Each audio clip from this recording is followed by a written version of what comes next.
They say more of Britain's blood lies in its water than in its soil. In the black locks and the grey sea lanes, in the drowned bells and the slow rivers, something is always waiting. 9 tails tonight, and the water is hungry.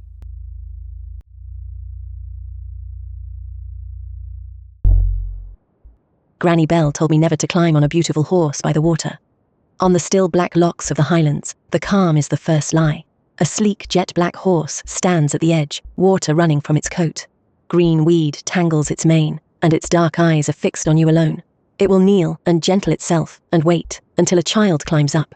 The moment you touch it, your hands stick fast, and it plunges for the deep. This is the Kelpie, the water horse, and they say it leaves only the heart. Whole families were lost from one loch this way, the bairns never found. The Highlanders kept their children from the shore at dusk, and that is why.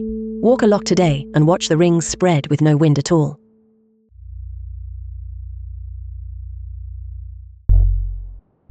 Granny Bell told me about a boy in Cornwall who sang too well. His name was Matthew Truella, and his voice could empty a church. Every Sunday a strange blonde woman came to listen. She never aged, she never spoke. She always slipped out before the prayers ended. One evening Matthew followed her. He followed her down the cliff path, down past the rocks, down into the sea. That was 400 years ago. The fishermen of Pendor Cove still hear 2 voices singing under the waves. You can see her carved into a bench in the church to this day. She is still listening for him to come back.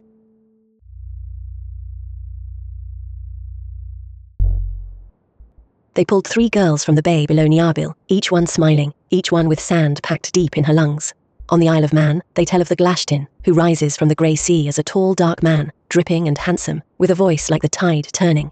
He walks the cliff paths at dusk, gentle and kind, and he listens as no living man ever does.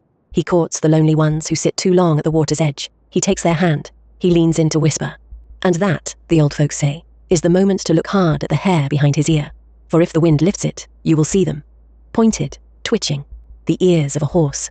And by then his fingers have closed, and the sea is pulling, and they pulled 3 girls from the bay below Niarbyl.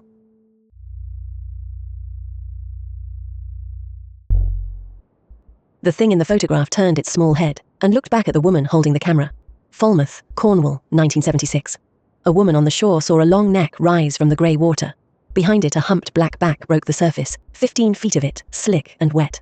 She raised her camera with shaking hands, and took 2 pictures before her nerve broke. The locals call it Morgor, the sea giant, and the fishermen had whispered of it for years. In both pictures, the head is turned.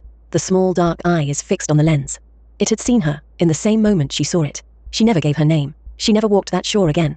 And still, on grey days off Rosemullion, the water lifts where nothing should be, and turns its head to watch the woman on the shore holding the camera.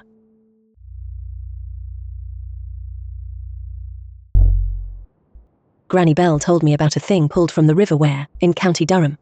The young heir of Lambton went fishing on a Sunday, which the priest had warned against. What he caught was no fish, eel-like, black, the size of his thumb. It looked at him from the hook, with eyes that knew his name. He threw it down the old well behind the hall and rowed off to the wars. The worm grew in the dark, fed on the water running beneath it. By the time he came home, it was wrapped 3 times around Worm Hill. Every cow within a mile gave blood instead of milk. For years after they killed it, the well water tasted of iron. You can walk Worm Hill today. The well was filled in long ago and never reopened.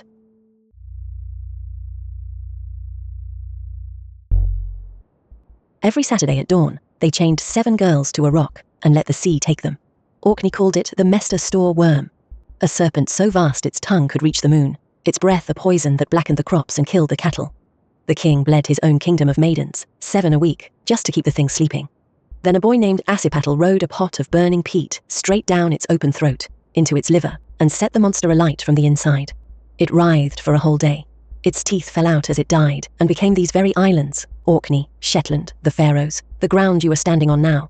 And its liver, the old folks swear, is still burning down there, under the cold black water, every Saturday at dawn.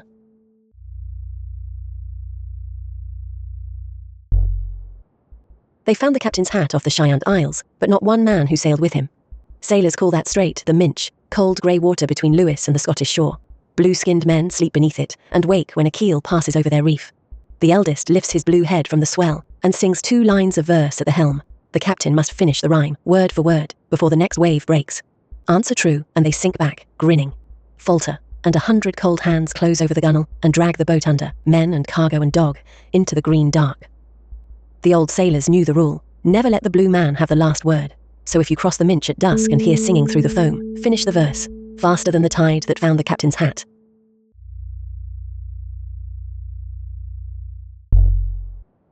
Granny Bell told me about a woman in the Orkney Islands who came from the sea. Her name was Maeve. She had children, a husband, a quiet life in the cottage on the cliff. She kept one box locked in the attic. One night her son climbed up to find it. Inside was a sealskin, soft and grey. Maeve took it, walked down the cliff path, did not look back. That was 80 years ago. Her husband walked down to that same bay every morning until the day he died. You can still find her wedding ring buried in the sand below the cottage. She never came back for it.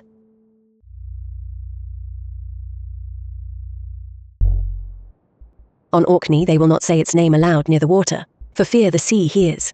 The old folk called it the Nukkalavi, a horse, and its rider grown into one skinless body. You could watch the black blood crawl through its yellow veins, the single red eye burning like a coal. It rose from the salt on the stillest nights, and where its breath drifted, the barley blackened, and the cattle died. They named that plague the Mortasheen, and buried more beasts than they could count. Yet it had one weakness, sworn by every crofter: it could not cross running fresh water. A man chased to a stream would live, a man caught on the open moor would not. So if you hear hooves on Orkney, and see no horse, run for the burn, and do not stop, and do not say its name aloud near the water. 9 were named tonight. There are always more. A new tale waits for you every day, if you have the nerve to come back. The water is patient, and the water is still hungry.